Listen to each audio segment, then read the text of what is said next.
Yuk jadi bagian dari dakwah kami. Dukung operasional dakwah dan sosial kami, raih pahala amal jariah yang terus mengalir sampai hari kiamat. Bismillah. Assalamualaikum warahmatullahi wabarakatuh. Alhamdulillah. Selalu saja lisan kita memuji Sang Pencipta Allah dengan penuh keyakinan dalam hati bahwasanya Dia mendengar kita, melihat kita, mengetahui seluruh gerak-gerik kita. Serta dengan kalimat Alhamdulillah sebagaimana telah Ia janjikan untuk kita semua yang telah dijadikan sebagai kalimat syukur segala kebutuhan kita untuk roda kehidupan di muka bumi ini dari nikmat-nikmat yang kita butuhkan akan dipenuhi bahkan akan ditambah. Oleh karena itu jadilah sosok mukmin dan muslim yang selalu membasahi lidahnya dengan kalimat syukur ini. Selanjutnya kita panjatkan salawat dan taslim kepada utusan Allah Nabi besar Muhammad sallallahu alaihi wa ala alihi wa sahbihi wasallam sebagaimana Allah telah memerintahkan kita untuk mengucapkan salam hormat tersebut. Saudaraku siman, di pertemuan perdana kita setelah libur puasa kemarin, saya kembali mengingatkan diri saya dan ikhwah juga akhwat sekalian yang hadir acara kita ini, baik secara offline ataupun online, bahwasanya waktu terus berlalu, saudaraku seiman, dan tanpa terasa hari demi hari sudah berlalu dari umur kita, dan ketahuilah bahwasanya umur yang sebenarnya adalah yang sudah berlalu. Siapapun yang berumur 20 tahun, 30 tahun, 40 tahun, 50 tahun, 60 tahun yang hadir dalam pengajian ini, maka pastikan itulah umur kita yang sebenarnya. Karena sudah kita lalui. Sementara ke depannya itu hanya sebuah harapan. Bisa saja Allah tambahkan umur, bisa saja tidak. Tapi umumnya kalau orang sudah melalui sekian puluh tahun dari masa umurnya, biasanya bisa saja yang tersisa lebih sedikit daripada itu. Oleh karena itu, setiap orang di antara kita harus hati-hati dan jeli. Segera selamatkan diri sebelum terlambat. Keputusan ada di tangan kita semuanya. Setiap ustadz mungkin hanya bisa teriak-teriak di mimbar, di majelis ta'lim, mengingatkan tentang masalah kematian, mengingatkan tentang pentingnya kembali kepada Allah Azza wa Jalla, belajar ilmu agama sehingga punya panduan hidup, bertaubat dari dosa-dosa supaya sehingga selamat dari siksa Allah, dan semua kembali kepada keputusan setiap audiens atau jemaah yang mendengarkan. Kalau bukan kita yang menyelamatkan diri kita sendiri, maka tidak mungkin kita bisa selamat. Oleh karena itu selamatkan diri sebelum terlambat. Segera bertaubat dari dosa-dosa yang lalu, segera maksimalkan sisa umur dengan menuntut ilmu, dengan menerapkan syariat Allah Subhanahu wa taala semampu kita. Hindari semua fitnah, semua pintu-pintu dosa, semua permasalahan yang bisa dilahirkan atau melahirkan, atau lahir dari kita atau dilahirkan dari orang lain yang akhirnya mendatangkan hisab hari kiamat. Siapapun di antara kita yang dicaci, dimaki, tidak diberikan haknya, maka bersabarlah. Mohon kepada Sang Pencipta Allah Subhanahu wa taala dan pastikan Dia akan selalu mengawasi dan akan menggantikan dan tidak akan pernah luput hak kita nanti di hari kiamat. Oleh karena itu, segera teman-teman sekalian, sebagaimana Allah ingatkan dalam firman-Nya, fafirru ilallah, segeralah kalian berlari. Fir itu farra yafir artinya berlari. Allah SWT mengatakan fafirru ilallah, segeralah kalian berlari menuju ke Allah Subhanahu wa taala. Maksudnya sisa umur yang tersisa ini dari detik-detik yang Allahu a'lam berapa lama lagi kita akan lalui, semuanya diisi dengan ketaatan kepada Allah Subhanahu wa taala. Tingkatkan selalu kualitasnya. Kalau kemarin Ramadan kita hanya mengkhatam satu kali Al-Quran misalnya, maka Ramadan akan datang kalau Allah masih kasih khatam 2 kali, khatam 3 kali. Kalau kemarin kita cuma baca beberapa lembar Al-Quran, kita harus tingkatkan kuantitasnya dan juga kualitasnya. Tentu kuantitas ini atau jumlah hanya boleh yang dibolehkan secara syariat. Seperti misalnya jumlah bacaan Al-Quran tadi diperbanyak misalnya, atau jumlah zikir dan ibadah-ibadah yang lainnya. Insya Allah tidak ada halangan nanti, semoga Allah SWT mudahkan. Di hari Sabtu depan, Sabtu kedua, kita akan ada tablik akbar serial sahabat Abu Darda radhiyallahu anhu di masjid kita ini. Teman-teman silakan aja seluruh kerabat, siapapun yang bisa hadir. Dan setelah saya murajaah dan kembali membaca kisah beliau, terlalu banyak petua-petua yang sayang sekali kalau lulus atau luput dari kita. Dari apa yang kita pelajari nanti insya Allah, nasihat-nasihat berhubungan dengan masalah kehidupan ini, bagaimana kita melaluinya, bagaimana punya persiapan tentang kematian nanti, sehingga memang bisa membuat kita adalah menjadi anak-anak akhirat dan bukan anaknya anak dunia. Sebagaimana Ali bin Abi Thalib mengatakan, sesungguhnya dunia dan akhirat memiliki anak-anak. Tapi jadilah kalian anak-anak akhirat. Karena semua orang yang mengejar akhirat, dunianya pasti akan ikut. Siapa yang mengejar dunia, akhiratnya pasti akan luput. Oleh karena itu kita harus fokus ke masalah akhirat tersebut. Baik, seperti biasa, di Rabu malam, insya Allah kita akan lanjutkan bahasan dosa-dosa besar kita. Kalau saya tidak salah, malam ini dosa besar ke-168 dari awal kita belajar. Semoga Allah selamatkan kita semua dari dosa-dosa ini. Dan Allah istiqomahkan kita di atas ketaatan dan keimanan juga amal saleh sampai menjelang ajal datang nanti. Allahumma amin. Malam ini adalah bab qaulu halakan nas. Bab bagi orang yang mengucapkan tanda kutip orang-orang telah binasa. Ini adalah masuk dalam kategori dosa besar. Baik, untuk lebih jelasnya kita akan bacakan langsung saja hadisnya. Karena Syekh Muhammad rahimahullah mengangkat sebuah hadis dalam bab ini, hadis sahih diriwayatkan oleh Imam Muslim. Hadisnya berbunyi dari Abu Hurairah radhiyallahu anhu bahwasanya Nabi SAW bersabda, "Idza qala ar-rajulu halakan nasu fahuwa ahlakahum." Artinya, jika seseorang berkata, tanda kutip, orang-orang telah binasa, maka dia telah membinasakan mereka. Untuk lebih jelasnya teman-teman sekalian, kita akan coba kutip ya, penjelasan para ulama, dan ternyata memang ada riwayat yang lain mirip dengan ini, cuma beda di harakahnya saja. Yaitu, ada riwayat lain menjelaskan secara marfu. Kalau tadi mansub, ahlakahum, kafnya pakai fathah, ahlakahum. Ada juga riwayat lain ahlakuhum, pakai dhammah, dan ini memiliki makna tersendiri. Baik, dijelaskan dalam banyak buku-buku hadis dan juga sekarang cukup banyak website yang menjelaskan masalah sunnah, penjelasan hadis-hadis Nabi SAW. Dinukil diantaranya dari Imam Nawawi rahimahullah. Pada saat menjelaskan hadis ini, beliau mengatakan, "Idza qala ar-rajul halakan nas." Makna tentang hadis, kalau seseorang berkata manusia telah binasa, yuridu bidzalika inqasuhum wa tahqirihim wa taraffu alaihim, yang dia inginkan adalah merendahkan mereka dan juga menghina mereka serta merasa lebih dari mereka. Lima yara min nafsi fadlan alaihim, karena dia melihat dia memiliki kelebihan dibandingkan orang-orang itu. Faqad sara bidzalika a'dhahum halaka, maka dengan begitu berarti dia orang yang paling celaka di antara mereka. Wa hadza ala riwayat rafa ahlakuhum, dan ini kalau riwayatnya secara marfu atau didomahkan ahlakuhum, artinya dia adalah orang yang paling binasa. Wa amma ala riwayatin nasab, kalau riwayatnya mansub, maksudnya pakai fathah di situ, ahlakahum, kafnya, fama'nahu kana sababan fi halakihim, dia menjadi sebab binasanya orang-orang, haitsu kannatuhum wa ayasahum min rahmatillahi ta'ala, karena dia telah memutuskan ya, semangat dan juga ya, harapan-harapan manusia dari rahmat Allah subhanahu wa ta'ala.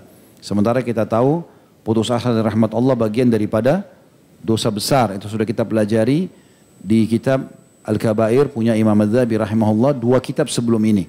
Semuanya bicara tentang dosa-dosa besar. Yang pertama kita pelajari sekitar 120 sekian dosa besar, itu bukunya Imam Adz-Dzahabi rahimahullah.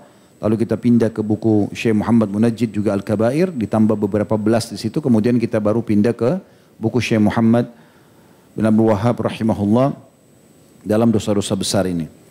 Yang jelas di sini dikatakan, kalau seandainya riwayat nasab, maka maknanya adalah dia menjadi sebab binasanya orang-orang karena membuat mereka putus asa dari rahmat Allah Ta'ala. Wasaddahum anir ruju'i ilaihi bit-taubah, dan dia juga menutup pintu-pintu agar manusia kembali untuk bertaubat kepada Allah.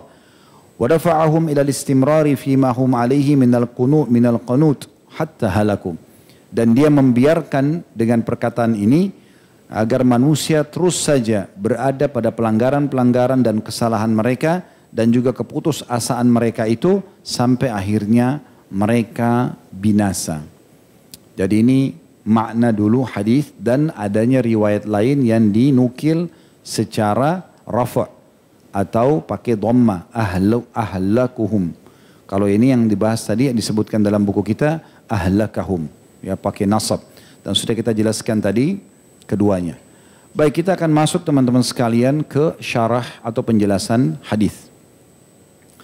Penjelasan hadis, kalau tadi tentang masalah ahlakuhum pakai ya, dhamma atau rafa dalam istilah nahwunya, itu berarti dia yang paling binasa. Bagaimana bisa kita memahami makna hadis ini kalau ada orang yang mengatakan manusia telah binasa, dia yang binasa? Apa yang dimaksud di sini? Maksudnya kata para ulama adalah dia menghina mereka, menjatuhkan mereka, menganggap remeh mereka. Mungkin karena dia merasa sekarang dia sudah sholat berjamaah di masjid. Sehingga orang-orang yang sebaya dengan dia, seumur dengan dia, sezaman dengan dia, sekota, senegara dengan dia, dianggap yang belum ke masjid celaka. Dia anggap dia lebih hebat daripada orang-orang tersebut. Padahal belum tentu. Bisa saja orang yang belum sholat di masjid jauh lebih mulia di sisi Allah Subhanahu wa ta'ala. Mungkin karena dia punya kelebihan lebih bakti pada orang tuanya. Mungkin dia belum sampai padanya dalil tentang wajibnya sholat di masjid. Atau dia bukan berpegang pada pendapat jumhur ulama. Dia berpegang pada pendapat Imam Syafi'i yang mengatakan sholat berjamaah di masjid sunnah muakkadah. Berarti dia tidak masuk dalam kategori dosa kalau dalam pendapat Imam Syafi'i rahimahullah. Misal. Atau ada orang karena dia sudah ikut di pengajian, sudah mulai berubah performanya, sudah disilakan dengan orang yang hijrah misalnya, sering menggunakan istilah ada ikhwah kita, akhwat kita yang sudah mulai hijrah. Kemudian dia bertemu dengan orang-orang awam di sana, di luar sana, lalu kemudian dia menganggap remeh mereka, menganggap dirinya lebih soleh atau salihah. Nah ini sudah cukup masuk dalam kategori ancaman hadis ini. Jadi tidak boleh sama sekali kita menganggap diri kita lebih soleh, lebih salihah dari orang-orang yang ada di hadapan kita. Dalam sebuah athar disebutkan pernah Umar bin Khattab radhiyallahu anhum keliling kota Madinah dan beliau melewati rumah seseorang yang cukup berumur tapi orang itu sedang berkumpul dengan seorang wanita yang jauh dari agama. Intinya orang lebih ngarah kepada perzinahan. Dan Umar bin Khattab melihat dari jendela rumah orang itu dan tahu kalau orang ini sedang melakukan kesalahan. Maka Umar pun menghardik orang tersebut sambil memanggilnya. Lalu orang itu subhanallah mengucapkan kata-kata kepada Umar radhiyallahu anhu yang membuat Umar setelah itu tidak pernah lagi mengintip atau melihat rumah orang lain. Walaupun beliau sebagai pemimpin gitu. Orang ini mengatakan, wahai Amir Mukminin, benar saya sedang maksiat kepada Allah, saya akui itu. Tetapi Anda jangan lupa, Anda pun diperintahkan dalam agama Allah ini untuk menutupi aib orang. Kenapa Anda justru memata-matai kaum muslimin? Andai saja itu hanya sampai kepada Anda, kemudian Anda tidak usah memata-matai dan kemudian menasihati saya dengan cara yang baik, mungkin berbeda. Tapi kalau dipanggil seperti ini, seperti dihakimi, maka ini dari mana? Sebanyak itu Umar memberhentikan teman-teman sekalian pola untuk mengecek rumah masyarakatnya. Tapi kalau nampak depan mata satu kemungkaran, barulah kemudian dipungkiri. Ini diantara contohnya saja. Subhanallah, orang yang melakukan kemaksiatan saja tidak boleh dianggap remeh. Ibnu Qayyim rahimahullah punya sebuah statement yang menarik. Yang beliau sebutkan ini sebenarnya untuk lebih memberikan pemahaman agar jangan sampai seseorang di antara kita karena merasa dirinya lebih baik secara agama, lebih dalam secara ilmu, ya, karena rajin ikut pengajian, karena rajin mengerjakan ibadah-ibadah termasuk misalnya puasa, menjaga zikir pagi petang, apa saja ibadah yang kita lakukan, harusnya kalau kita berbicara sesuai dengan takaran ilmu syar'i, dia makin merendah. Makin tinggi ilmu seseorang, maka dia makin merendah. Makin merasa orang-orang lebih baik daripada dia. Itu pesan Hasan Basri rahimahullah. Jangan engkau lihat seorang muslim di hadapanmu pada saat menjelaskan tentang definisi tawadhu, yang kata Nabi SAW, tidak ada orang yang tawadhu karena Allah kecuali Allah akan tinggikan derajatnya. Beliau mengatakan, jangan engkau lihat siapapun muslim di hadapanmu, kecuali aku tanamkan dalam dirimu kalau dia lebih baik daripada kamu. Itu baru orang yang dikatakan tawadhu. Jangan spontan langsung menganggap remeh orang lain. Ibnu Qayyim mengatakan rahimahullah dalam kitab Madarikus Salikin jilid 1 halaman 176, beliau mengatakan wa kullu ma'siyatin ayyarat biha akhaka atau ayyarta biha akhaka, semua dosa atau maksiat yang engkau jelek-jelekkan dari saudaramu, fahiya ilaika, maka itu akan kembali kepadamu. Yuhtamal yuridu bihi annaha sa'iratun ilaika wala budda an ta'maluha. Dan bisa saja engkau dipastikan melakukan dosa tersebut satu waktu nanti. Jadi bagaimana kalau kita sedang menghadapi atau melihat orang yang bermaksiat? Ajak bicara, ngobrol, nasihatin baik-baik. Jangan dihardik. Kamu ini ahli neraka, kenapa berzina? Kamu mabuk, berarti kamu akan masuk neraka. Bukan itu polanya. Tidak pernah Nabi SAW ajarkan seperti itu. Bukankah di masa Nabi SAW ada pezina, ada pemabuk, ada orang kafir, ada orang munafik. Bagaimana Nabi SAW menasihati mereka? Bahkan Allah kekalkan dalam Al-Quran memerintahkan Nabinya Muhammad SAW dalam berdakwah, walau kunta faddan ghalidhal qalbi lam faddu min hawlik. Hai Muhammad, kalau seandainya kau keras, ya, taunya cuma mencaci maki, memarahi, maka pasti mereka semua akan bubar dari sisimu. Makanya Nabi SAW itu rahim, maha pengasih, maha penyayang, termasuk kepada orang-orang yang masih melakukan pelanggaran. Adab yang benar dalam berdakwah adalah kalau kita menemukan ada seorang muslim yang masih jauh dari agama, adalah merangkulnya. Kita melihat jauhnya dia dari agama adalah peluang emas kita untuk meraih pahala dari dia. Dia bukan musuh, dia adalah seorang mad'u, orang yang didakwahi, yang dari dia kalau dia dapat hidayah kita akan panen pahala. Itu yang diperintahkan dalam syariat. Tapi kalau selalu menganggap remeh ini salah. Begitu ketemu sama seseorang laki-laki atau seorang akhwat yang pertama dilihat dari kepala sampai rambutnya. Ini penampilannya sama nggak dengan saya? Kalau nggak sama, oh berarti ahli nar ini. Ya? Sudah penghuni neraka ini. Kenapa celananya masih isbal? Kenapa oh jilbabnya masih kecil, pakaiannya masih ketat? Akhi dan ukhti, berarti dia belum faham ada satu celah di mana dia bisa masuk ke dalam neraka atau disiksa oleh Allah SWT. Dan satu celah itu bisa kita raih pahala dengan menasehati dia. Nasihati dia, doakan dia. Semoga saja dia dapat hidayah. Dan subhanallah tidak ada orang yang niat baik untuk menasehatin kecuali akan diterima. Kalau orang menggunakan sederhana saja sesuatu yang keras, intonasi suara yang tinggi, memarah-marahi, apalagi kalau sampai pakai kekuatan tangan, yang terjadi responnya akan sama. Tidak ada orang yang datang menasihatin dengan baik, berbicara berdua, menasihatin dengan ikhlas karena Allah SWT kecuali akan diterima. Syaitan suka membesar-besarkan masalah ini ya. Seringkali kalau kita mau nasihatin orang, sudahlah mungkin tidak mau diterima, mungkin begitu, mungkin begini. Banyak sekali negosiasinya, jangan negosiasi. Saya berapa kali sholat di satu masjid, di sebelah saya ada orang yang saya tahu salah nih. Safnya misalnya belum rapat, ya kan? Mungkin dia masih tertutup mata kakinya pada saat sholat. Ada beberapa pelanggaran yang harusnya kita ingatkan.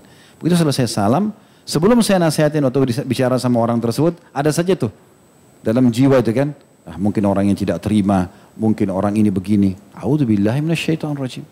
Saya salaman, assalamualaikum Pak, salam. Tinggal di mana Pak? Oh di sini dekat rumah, kebetulan dekat rumah, di masjid dekat rumah. Oh iya, Pak saya ada ingin berbagi, bisa nggak Pak? Oh ya bisa silakan. Terus kemudian saya bahasakan, yang saya ketahui ada hadis Nabi SAW memerintahkan orang kalau shaf itu dirapatkan dan kalau iqamah sholat itu tumit sahabat dengan tumit yang lainnya bertemu sehingga tidak ada celah buat syaitan. Dan itu juga sabda Nabi SAW, jangan biarkan ada celah buat syaitan di shaf, gitu kan? Juga dalam hadis Nabi SAW, jangan kalian berselisih dalam masalah shaf setelah beliau mengatakan luruskan dan rapatkan. Karena kalau tidak, hati kalian akan berselisih. Dengan 2-3 hadis, ternyata apa yang tadi syaitan bisikan orang ini akan marah, tidak terima, tidak. Oh iya begitu ya Pak, jazakallah khair. Maka dia terima kasih, belum jazakallah khair, tapi terima kasih. Oh iya orang bisa terima. Masalah dia amalkan tidak masalah. Tapi kita sudah sampaikan kepada dia sebuah ilmu, gitu kan. Jadi kita tidak boleh sama sekali sampai menjatuhkan dan menganggap remeh orang lain. Ini masuk dalam kategori ini. Ternyata kalau kita kembali kepada penjelasan hadis ini, berarti orang yang menggunakan metode seperti ini, cuma atau menghardik-hardik orang, menyalahkan orang, merendahkan orang lain, masuk dalam kategori dosa besar. Dan akhirnya tidak dapat manfaat apa-apa. Pada saat antum hardik ahli maksiat, dapat apa kira-kira? Tidak ada, kecuali dia tambah jauh dari rahmat Allah, dia bisa makin celaka, antum pun dapat ancaman dosa. Berarti tidak ada opsi lain. Opsinya adalah rangkul dia, doakan dia, sampaikan kepada dia. Dia terima tidak terima itu urusan nanti. Hidayah di tangan Allah Subhanahu wa taala. Tugas kita hanya menyampaikan. Ini poin penting. Ya. Ada sebuah riwayat yang menarik sekali yang saya baca tentang sahabat Nabi Abu Jurai bin Sulaim radhiyallahu anhu. Beliau sebelum masuk Islam sempat mendatangi Nabi SAW di Madinah, tapi sebelum mengenal Nabi, dia melihat banyak sekali orang yang mengurumuni Nabi. Apa yang Nabi sampaikan mereka dengar, apa yang Nabi larang mereka tinggalkan, selalu dihormatin. Dia bingung, siapa orang ini? Maka dia bertanya kepada sahabat-sahabat Nabi yang ada di situ, siapa orang ini? Kok begitu luar biasa? Dia kalau perintah diikutin, dia kalau larang dijauhi dan kalian sangat menghormatinya. Maka spontan para sahabat mengatakan dia adalah Rasulullah, utusan Allah ini. Kami dengar karena dia utusan Allah. Maka Abu Jurai ini tiba-tiba datang, Abu Jurai ya, bin Sulaim, ya, Jabir bin Sulaim, julukannya Abu Jurai, Jabir bin Sulaim radhiyallahu anhu. Beliau mengatakan, datang kepada Nabi SAW mengatakan, alaikassalam. Ya. Dia mengucapkan kalimat ini, maksudnya bagimu keselamatan gitu kan. Lalu Nabi SAW waktu dengar, Nabi mengatakan jangan kau ucapkan itu. Karena ucapan itu untuk orang mati. Tapi kalau orang hidup, ucapkanlah assalamu alaika. Ya, semoga keselamatan tercurahkan padamu. Kalau sudah pakai kalimat ya penegasan alaikassalam, untukmu keselamatan, itu biasa doa untuk orang mati. Ya. Seperti kalau kita lewat kuburan, assalamu alaikum ahlal kubur gitu-gitu ya. Intinya seperti itu. Maka dia diajarkan Nabi SAW jangan ucapkan itu. Lalu Jabir ini berkata radhiyallahu anhu, Jabir bin Sulaim, apakah anda utusan Allah? Kata Nabi SAW, iya. Lalu Nabi SAW tidak hanya sekedar mengatakan iya, menitipkan pesan penting. Saya setiap kali baca hadis ini selalu merenungi bagaimana Nabi SAW di awal orang belum masuk Islam pun sudah menanamkan, sudah menanamkan masalah tauhid. Beliau mengatakan, iya, aku adalah utusan Allah, yang mana Allah itu yang mengutusku adalah yang akan menyelamatkan engkau bila engkau ditimpa malapetaka. Bila engkau berdoa padanya, maka dia akan menghilangkan kesulitan darimu. Apabila engkau ditimpa kekeringan, lantas engkau berdoa kepadanya, maka dia akan menumbuhkan tumbuh-tumbuhan untukmu. Apabila engkau berada di satu tempat yang gersang, lalu untahmu atau tungganganmu hilang, dan engkau berdoa kepadanya, maka dia akan mengembalikan kepadamu. Maka Jabir pun masuk Islam. Karena tertarik dengan penyampaian Nabi SAW, masuk Islam. Lalu kemudian dia langsung minta satu. Dia mengatakan, ya Rasulullah, wasiatkan untukku. Ini setelah masuk Islam ini, apa saran anda? Sebelum saya bacakan wasiat Nabi SAW kepada Jabir bin Sulaim radhiyallahu anhu ini, kita perlu tahu ya, Nabi SAW itu kalau menyampaikan wasiat atau nasihat kepada para sahabat, beliau menyampaikan sesuai dengan kondisi dan keadaan yang kira-kira dibutuhkan untuk orang atau oleh orang tersebut. Ada yang dinasihatin untuk sholat, ada yang dinasihatin untuk zakat, tapi ini bukan berarti hanya itu saja perintah syariat. Kita sebagai seorang muslim harus mengakumulasikan semuanya. Gitu kan? Nah diantaranya pada saat itu Nabi SAW melihat bahwasanya yang paling tepat untuk Jabir bin Sulaim ini dan juga sahabat Nabi yang lagi kumpul adalah nasihat atau wasiat ini. Beliau mengatakan ini jadi saksi bahasan kita, la tasubbanna ahada. Nah sekarang kalau mau dengar wasiat dari aku, jangan pernah menghina, menganggap remeh orang lain. Itu wasiatnya. Setelah masuk Islam itu yang kamu jaga. Maka Jabir radhiyallahu anhu Abu Jurai ini berkata, aku pun setelah itu tidak pernah sama sekali menghina, menganggap remeh seorang pun. Baik itu orang yang merdeka atau budak. Bahkan aku tidak pernah menghina seekor unta ataupun domba. Semua tidak pernah lagi dihina gitu kan. Karena banyak kan orang kadang-kadang ada saja. Subhanallah, ini kalau orang terbiasa membuka pintu menghina atau menjatuhkan orang lain, ini terbuka sekali pintunya ya.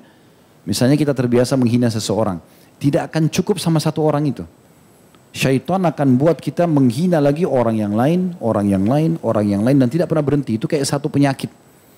Pindah lagi menghina juga hewan-hewan. Bahkan kadang-kadang cuma iseng saja. Melihat kucing lewat, hina kucing itu, hina hewan ini dan hewan itu. Bahkan bisa sampai pada tingkat pasangannya dihina, dirinya sendiri pun akan dia hina. Ini berbahaya sekali. Oleh karena itu sudah ditutup dengan satu kalimat atau satu nasihat Nabi SAW. La tasubbanna ahad. Jangan pernah kau membuka pintu, menganggap remeh atau mencaci maki, ya, atau menghina, merendahkan orang lain. Dan ini wasiat yang luar biasa gitu. Ya. Rasulullah SAW juga bersabda dalam hadis yang lain. Hadis ini riwayat Abu Daud. Ya. Kata beliau, la tahkiranna syai'an minal ma'ruf.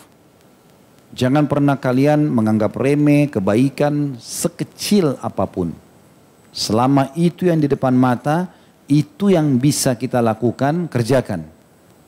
Jangan bilang, oh karena ini sunnah, itu kan cuma sunnah. Sholat sunnah, berdoa, berzikir. Ya. Bahkan Nabi SAW mengatakan, wa'an. Ya. Tukallim akhaka wa anta mumbasitun ilaihi wajhuk. Bahkan kata Nabi SAW, walaupun engkau berbicara dengan saudaramu dalam kondisi wajahmu tersenyum. Termasuk itu sebuah amal yang jangan dianggap remeh. Inna dzalika minal ma'ruf. Itu termasuk daripada perbuatan yang baik, kebajikan. Kemudian beliau mengatakan, warfa' izaraka ila nisfis saq. Dan angkatlah pakaianmu sampai ke pertengahan betis. Ini bagi laki-laki nasihatnya. Fa in abaita fa ilal ka'bain. Kalaupun kamu masih belum ingin ke setengah betis, maka minimal di atas mata kaki. Wa iyyaka wa isbalal izari fa innaha minal makhilah. Dan jangan pernah kamu tutup mata kakimu sampai akhirnya isbal gitu kan.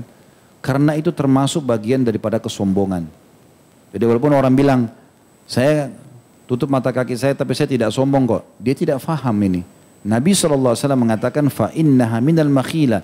Karena perbuatan itu dalam penilaian Rasulullah SAW adalah kesombongan.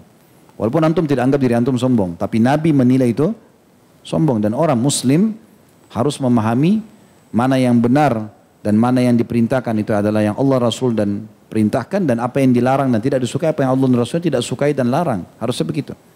Karena perkataan sini jelas sekali. Fa innaha minal makhilah. Karena menutup mata kaki itu bagian daripada kesombongan dalam pandangan agama. Bukan pandangan kita pribadi. Lalu beliau mengatakan, wa innallaha la yuhibbul makhilah. Dan kata Allah tidak suka kesombongan itu. Wa in imru'un syatamaka wa ayyaraka bima ya'lamu fika fala tu'ayyirhu bima ta'lamu fihi fa innama wabalu dzalika alaihi. Kalau seandainya kata Nabi SAW ada orang yang menganggap remehmu, menghinahmu, mencacimu, merendahkanmu, yang ada pada dirimu dasarnya ada. Kalau nggak ada kan fitnah. Tapi ada ini, memang aib itu ada pada kita. Lalu kemudian sengaja orang itu olok-olok, caci maki, kita sebarluaskan. Apa kata Nabi SAW pesannya? Balas? Enggak. Jangan kamu membalasnya dengan hal-hal yang engkau ketahui tentang dirinya. Ada pada dirinya aib, jangan dibalas juga. Karena sesungguhnya biarlah akibat buruk akan menimpa padanya. Atau akibat buruk akan dia tanggung. Ini luar biasa teman-teman sekalian, wasiat ini luar biasa. Artinya kalau seandainya ada orang lain gosipin kita, ghibah, ada yang fitnah, ada yang menghina, ada yang menjatuhkan, tidak usah dilayani. Bersangka baik sama Allah SWT, itu adalah ujian. Allah sedang menguji iman kita. Jangankan kita, Nabi SAW dicaci maki. Dan yang caci maki Nabi SAW siapa? Pamannya Abu Lahab. Ya. Yang caci maki itu Abu Lahab. Abu Lahab itu selain paman Nabi, juga besannya Nabi. Karena anaknya Abu Lahab laki-laki menikah sama anaknya Nabi SAW perempuan. Gitu kan. Setelah Nabi SAW dinobatkan jadi Nabi, beliau mendakwakan Nabi, Abu Lahab suruh ceraikan anaknya Nabi SAW. Akhirnya dinikahi oleh Uthman radhiyallahu anhu. Jadi ini luar biasa gitu. Tapi Nabi SAW sabar. Beliau tidak balas keburukan dengan keburukan. Sudah sampai belum riwayat kepada antum, hampir setiap hari di depan rumah Nabi SAW itu ditaruh sampah. Kebetulan beliau tinggal di satu komplek, di sebelahnya itu tokoh-tokoh Mekah. Abu Jahal, Abu Lahab, Umayyah bin Khalaf, Al-Walid, Syaibah, banyak tokoh-tokoh masyarakat. Kayak kita di lokasi paling mewah di Jakarta misalnya. Di situ tuh lokasi Mekah paling mewah dulu rumah-rumahnya orang-orang kaya. Karena Khadijah orang kaya, Nabi SAW tinggal di situ. Tiap hari di depan pintu rumah Nabi keluar untuk keluar masuk ditaruh sampah penuh dan tidak bisa dilewatin karena sampah bau dan harus selalu diangkat. Apa Nabi SAW melakukan pada saat itu? Beliau keluar, senyum, mengambil sampah tersebut dijadikan sebagai ajang pahala buat beliau. Kemudian beliau cuma mengatakan kepada para tetangganya yang memang sengaja melihat, ingin lihat Nabi balas apa sih. Nabi SAW menghadap kepada mereka sambil mengatakan, beginikah kalian bermuamalah dengan tetangga? Besok mereka ulangi, Nabi ulangi juga muamalah yang sama. Sampai akhirnya mereka jenuh sendiri. Ternyata nggak emosi orang ini. Kan orang kalau mancing emosi kita, yang dia harapkan kita emosi kan. Kalau antum tidak emosi, dia tambah sakit hati. Biarin aja dia dongkol sendiri gitu. Nggak usah dibalas. Ya. Sering saya bahasakan di pengajian kita ini, kalau ada yang ajak bertengkar antum, ada yang ajak ribut, biarkan dia bertengkar dengan tembok. Antum tinggalin aja, dia ribut terus. Gak usah. Dia WA macam-macam, gak usah baca. Gak usah dibaca. Di media kata-kata macam, gak usah ditanggapi. Anggap kayak itu tidak pernah dengar. Antum tanggapi tambah emosi. Emosi tidak usah. Untuk apa? Ya. Makan, tidur yang sudah menikah, kumpul sama istri, ya biasa aja. Ya enggak tahu kalau yang belum menikah, anggaplah yang lain. Jadi luar biasa gitu. Dan itu juga Allah Subhanahu wa taala sebutkan dalam surah Al-Hujurat ayat 11, ayat yang masyhur ya. Yang bunyinya ya ayyuhalladzina amanu la yaskhar qaumin min qaumin asa ay yakunu khairan minhu wa la nisa'un min nisa'in asa ay yakunna khairan minhun. Al-ayah artinya, dan janganlah satu kaum, hai orang beriman, janganlah satu kelompok laki-laki ya, merendahkan kelompok laki-laki yang lain. Karena bisa saja yang direndahkan lebih baik daripada yang merendahkan. Dan jangan dekat kelompok perempuan merendahkan kelompok perempuan yang lain. Karena bisa saja yang direndahkan itu jauh lebih baik. Ini makna global ya. Sampai sebagian ulama ada yang mengatakan ini berlaku bukan hanya muslim ke muslim. Tapi juga muslim kepada orang non muslim. Ada orang non muslim belum dapat hidayah. Antum anggap remeh dia. Itu bahaya sekali. Sampai kita tahu Nabi SAW berlindung dari syamatatil a'da.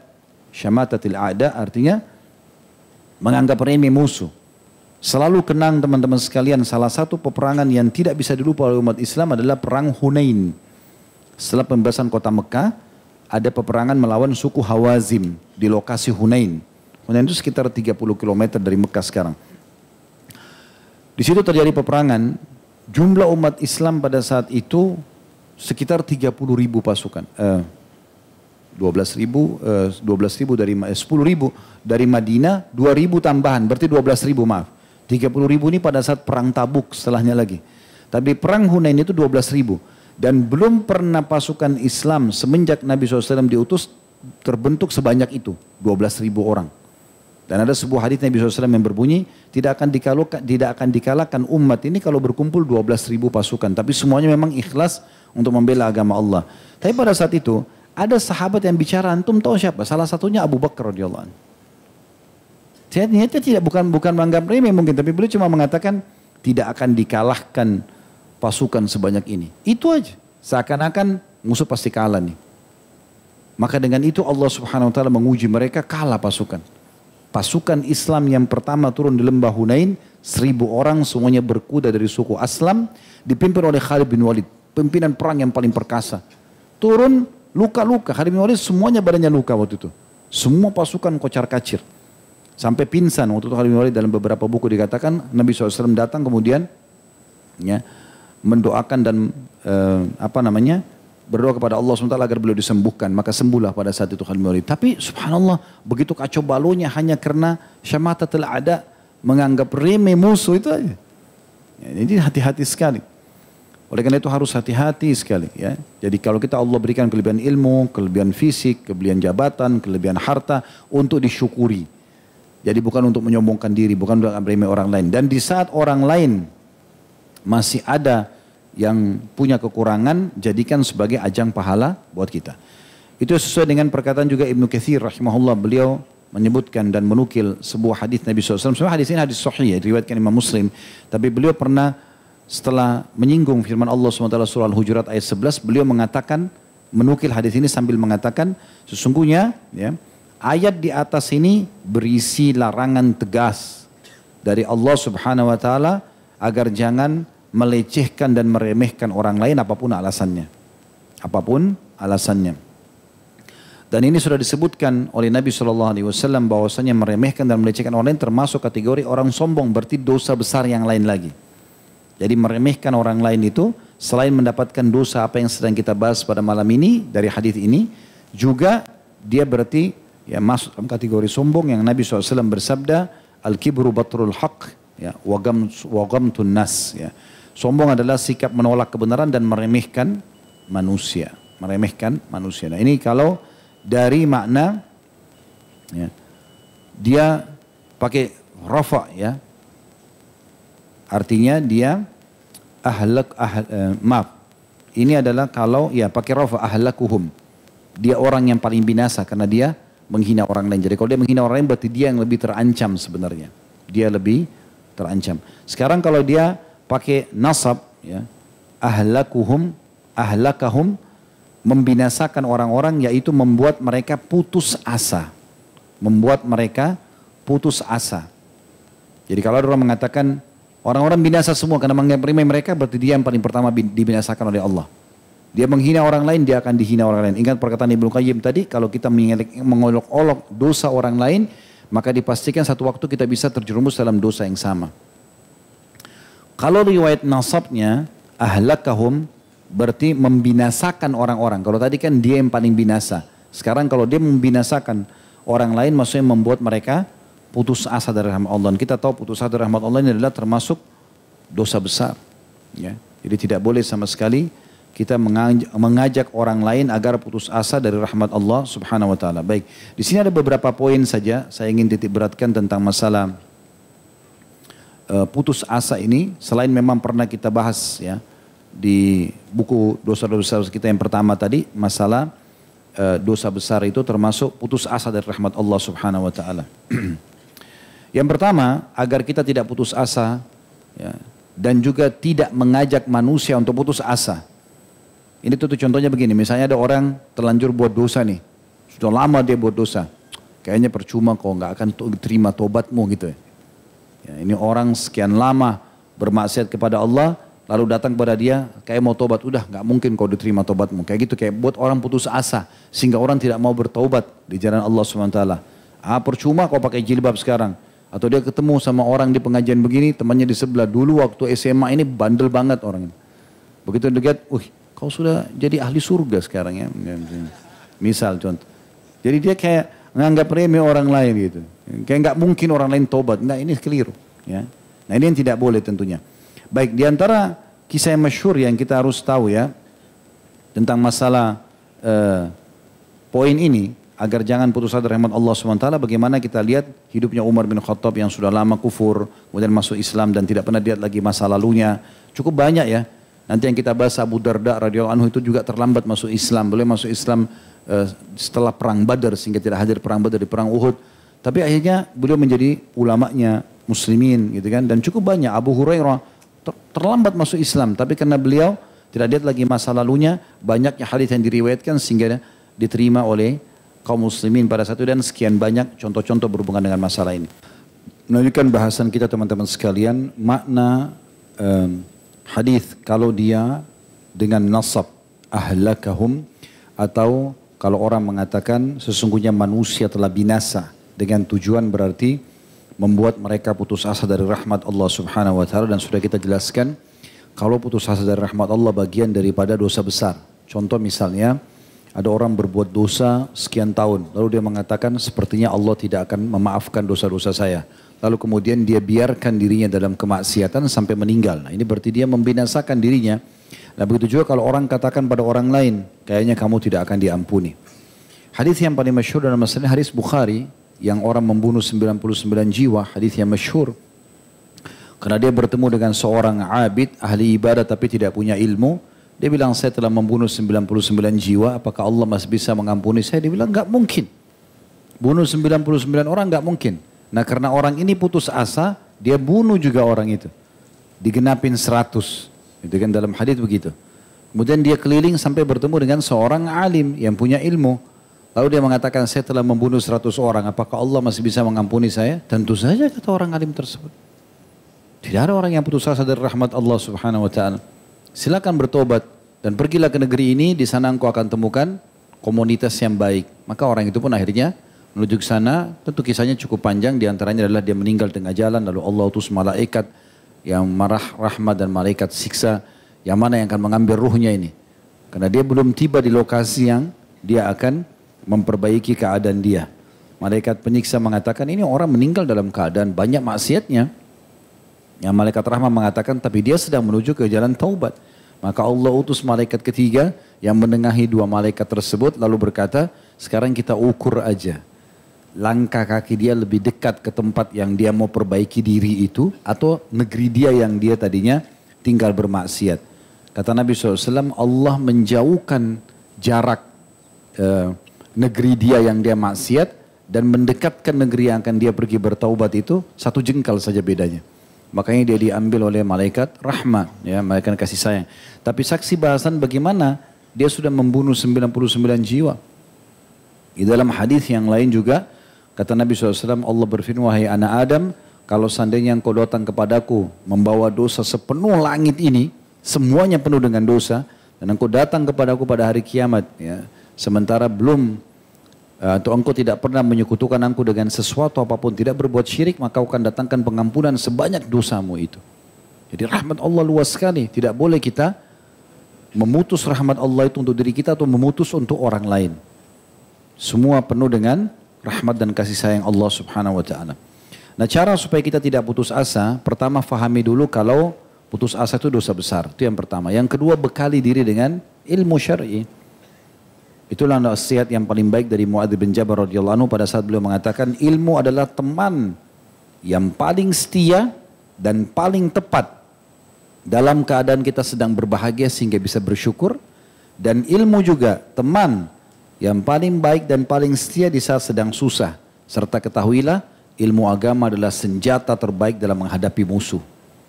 Jadi dengan ilmu agama kita punya bekal untuk semuanya. Jadi bagaimana caranya supaya kita tidak putus asa pada saat tidak jadi menikah dengan si fulan atau si fulan, tidak sempat atau tidak diterima kerja di tempat ini misalnya, tidak sempat mendapatkan peluang bisnis, teman-teman kita yang dapat misalnya, semua itu kita ya menerima takdir Allah Subhanahu wa taala dan jangan putus asa. Oh, berarti ini bukan rezeki saya. Selanjutnya setelah punya ilmu itu adalah bersangka baik dengan Allah Subhanahu wa taala. Sangka baik, pasti ada baiknya. Kenapa tidak jadi nikah sama si fulan? Satu fulana, kenapa tidak jadi kerja di sini? Kenapa tidak jadi dapat proyek bisnis ini? Pasti semuanya ada kebaikannya. Kadang-kadang subhanallah hikmah dari kebaikan itu akan muncul setelah beberapa waktu. Oh, ternyata ada baiknya saya nggak nikah sama dia dulu. Oh, ada baiknya saya nggak kerja di situ. Oh, ada baiknya saya begini dan begitu. Jadi bersangka baik dengan Allah SWT. Allah itu lebih sayang kepada kita daripada ibu kita kepada kita sendiri. Begitu jelaskan dalam hadis Bukhari. Pada saat ada seorang ibu tawanan perang yang mencari anaknya karena dia sedang menyusui, dia angkat satu anak, bukan anaknya, dia turunkan 2, 3 sampai terakhir dia dapat anaknya, lalu dia peluk dan dia susui dengan semangatnya dia karena gembira mendapatkan anaknya. Lalu Nabi SAW waktu lihat itu berkata kepada para sahabat, kalau seandainya, apakah kalian melihat ibu ini akan melempar anaknya ke dalam api?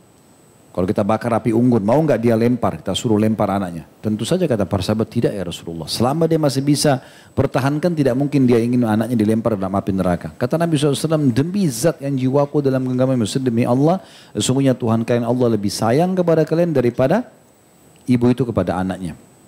Ibnu Qayyim rahimahullah pernah melihat seorang ibu marah dengan anaknya, lalu anaknya dikeluarkan dari rumah.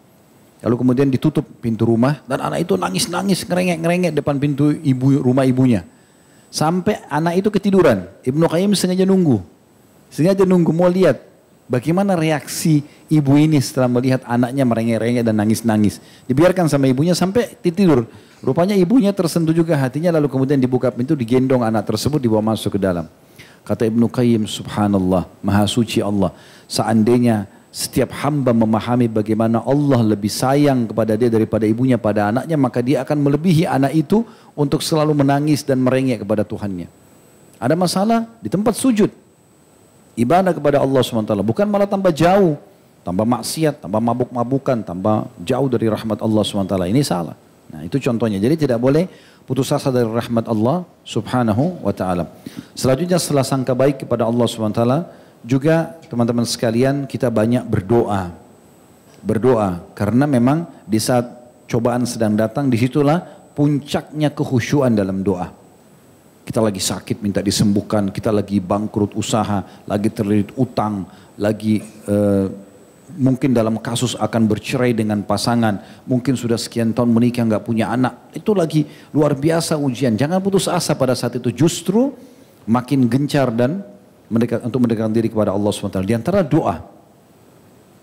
Dan ingat sabda Nabi SAW, yustajabu li ahadukum malam ya'jal, akan diterima doa seseorang dari kalian selama dia tidak tergesa-gesa.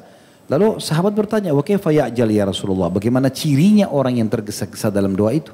Kata Nabi SAW, yaqulu da'utu walam yustajabu li fatarakat doa.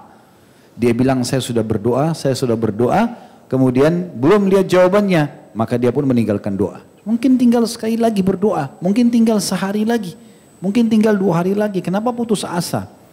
Terus berdoa sampai Allah berikan. Sebagaimana tadi Ibnu Qayyim berikan contoh, anak itu merengek terus sampai diberikan oleh Tuhannya. Ada sebuah riwayat yang selalu jadi motivasi buat diri saya. Kalau dalam berdoa, subhanallah, walaupun kita belum lihat jawabannya, kata Nabi SAW dalam sebuah athar, sehingga saya riwayat Imam Ahmad ini ya. Kalau saya keliru, tapi athar ini sahih. Kata Nabi SAW, kalau Allah mendengar doa yang indah dari seorang hamba, Allah menerlambatkan jawabannya. Dia puji-puji Allah, dia minta kepada Allah, dia menangis pada Allah. Ya Allah berikan, ya Allah lunasi, ya Allah sembuhkan. Dia merengek dengan baik, Allah sengaja tunda pemberiannya. Kenapa? Agar hamba tersebut tetap dalam doanya. Kalau kita sakit, ya Allah sembuhin saya, detik itu sembuh. Masih berdoa antum? Sudah berhenti. Kan? Tetapi akan ada nilainya nikmat itu di saat memang ada jeda waktu kita untuk mendapatkannya. Ada kesulitan untuk mendapatkannya, sehingga kita dapat jadi punya nilai. Lama kita berdoa untuk menikah dengan seorang, Allah mudahkan dapat menikah. Itu jadi nilai besar sekali. Ya Allah saya mau nikah sama fulan, tiba-tiba melamar besok diterima. Beda dengan 1 tahun lagi baru diterima. Pada 1 tahun dia berdoa terus. Misalnya. Ini yang bujang-bujang senyum-senyum ya. Seperti dapat ilmunya. Dan begitu seterusnya. Kemudian teman-teman sekalian, selanjutnya setelah berdoa adalah optimis, yakin akan ada jalan keluar. Allah tahu yang sedang kita alami. Allah tahu sebelum kita diciptakan, ujian itu akan datang di saat itu. Bukan Allah tidak tahu. Allah memang menjadikan sebagai sunnatullah, sistem yang memang harus dilalui. Nah, Allah tahu itu. Tinggal bagaimana kita menikmati prosesnya saja. Nikmati proses, kita akan ya mendapatkan insya Allah. Karena fa inna ma'al usri yusra. Dan Nabi SAW mengingatkan selalu dalam sabda beliau, di antaranya yang sangat luar biasa, la adwa wa la tiyara wa yu'jibunil fa'lu al-karimatul hasana. Kata Nabi SAW, tidak ada penyakit yang menular sendiri, pasti ada sebabnya. Kalau kita interaksi sama orang yang penyakit menular, kita kena. Tapi tidak ada, dia jauh, kita kena, nggak mungkin, tanpa sebab. Kata Nabi SAW, dan tidak ada kesialan, hari ini sial, kalau tinggal di sini sial. Dalam Islam tidak ada. Semua muka bumi ini keberkahan Allah kasih. Nabi SAW mengatakan Allah jadikan bumi ini semuanya suci untukku. Untuk sholat dan bisa bersuci tanah. Tidak ada tempat sial, tidak ada waktu sial, tidak ada dalam Islam itu. Semua tidak ada kesialan, semuanya baik. Dan ini harus dihindari lisannya. Motornya mogok, sial. Ini sial, selalu sial. Dia doakan dirinya sendiri. Ya, ini nggak boleh. Kemudian kata Nabi SAW, dan ingatlah, aku sangat suka dengan optimisme. Optimis, bisa sembuh, bisa menikah, bisa bekerja, bisa bayar utang. Selalu begitu. Sambil diikuti dengan tadi poin-poin sebelumnya kayak berdoa gitu kan, sangka baik dengan Allah Subhanahu wa taala. Maka kata Nabi SAW, dan kalimat itu membuatku kagum. Optimis itu selalu mengatakan, saya bisa, saya akan sembuh, saya akan begini dan begitu. Sekarang di perusahaan-perusahaan di Timur Tengah, di Eropa, di dunia ini, itu mereka selalu jadikan kalimat optimis ini sebagai kalimat motivasi atau kalimat yang menjadi motivator terbesar bagi setiap orang di perusahaan untuk maju. Peningkatan skill SDM-nya itu pakai itu. Kamu pasti bisa, gitu orang dipakai teriak-teriak aja, gitu kan. Orang kalau sakit keras, walaupun sakit keras, dokter-dokter diajar bilang apa? Oh bapak sebentar lagi mati. Ya, enggak. Bapak pasti sembuh. Kalimat optimis kan gitu. Saya pernah bertemu dengan satu orang, dokter subhanallah. Dia pernah datang dari Indonesia, dari Saudi, dari Demam. Datang ke Indonesia, dia ingin buka rumah sakit. Waktu itu. Ngobrol-ngobrol panjang lebar. Sampai akhirnya berbagi pengalaman. Di antara pengalaman dia bilang, masalah penyakit yang dihadapi manusia ini sebenarnya tidak banyak, dia bilang. Jadi sedikit. Dan kebanyakan penyakit itu sebenarnya tidak sembuh bukan karena Allah tidak berikan kesembuhan. Tapi karena dianya sendiri penuh dengan was-was. Dia kasih contoh, dia bilang. Saya kasih contoh. Pernah ada orang datang ke klinik saya. Datang, orang ini saya lihat dari bahasa dia penuh was-was. Saya berobat ini, saya berobat itu, tapi nggak sembuh-sembuh. Dia lihat nama-nama dokter yang pernah didatangin, dia lihat resepnya, semuanya bagus-bagus nih. Maka dia bilang, saya masuk ke belakang. Saya bilang, baik, saya akan obati. Kata dokter ini, dia ucapnya sendiri dari pengalaman dia. Saya akan obatin Anda. Tapi ingat ya, kalau Anda tidak sembuh setelah ini, Anda tidak akan sembuh selamanya. Dia bilang, saya ke belakang ambil suntik, diisi air putih biasa. Ini dokternya yang cerita sama saya. Terus dia bilang, saya suntik dia. Begitu suntik, seminggu kemudian orang itu telepon, terima kasih dok, saya sudah sembuh. Ternyata hanya diri dia sendiri. Ya. Saya tidak akan sembuh, saya tidak akan bisa, saya tidak akan maju, saya tidak akan... Ini semua kalimat ya pesimis, tidak boleh.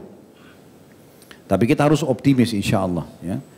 Kita tutup dengan perkataan Al-Hulaimi, rahimahullah, beliau mengatakan, Nabi SAW sangat suka dengan kalimat optimisme. Suka sekali dengan kalimat-kalimat baik. Insya Allah akan sembuh, insya Allah akan bisa, insya Allah akan menang, insya Allah akan begini gitu ya. Karena pesimis merupakan cermin persangkaan buruk kepada Allah. Tanpa alasan yang jelas. Kayak misalnya orang sakit, kayaknya saya nggak akan sembuh. Apa alasannya bilang begitu? Dokter saja kadang-kadang kita pergi ke dua dokter, penelitiannya, pemeriksaannya beda. Bisa saja begitu. Kata beliau, Nabi SAW sangat suka optimisme. Karena pesimis merupakan cermin persangkaan buruk kepada Allah SWT tanpa alasan jelas. Optimisme diperintahkan dan merupakan wujud persangka baik kepada Allah. Seorang mukmin diperintahkan untuk berpersangka baik kepada Allah dalam setiap kondisinya. Jadi itu sentuhan lainnya secara keimanan. Kalau orang optimis berarti dia sangka baik dengan Allah. Allah akan sembuhkan saya, Allah akan nikahkan saya, Allah akan bayarkan utang saya, Allah akan berikan saya pekerjaan. Jadi dia optimis sangka baik dengan Tuhannya. Kalau dia kayaknya nggak mungkin, kayaknya nggak mungkin, kayaknya nggak mungkin, akhirnya dia seperti sangka baik, sangka buruk dengan Allah Subhanahu Wa Taala. Ini bermasalah buat diri dia sendiri. Allahu a'lam. Baik, kalau ada benar dari Allah, kalau ada salah dari saya mohon dimaafkan. Subhanakallahumma bihamdika, asyhadu an la ilaha illa anta astaghfiruka wa atubu ilaik. Wassalamualaikum warahmatullahi wabarakatuh.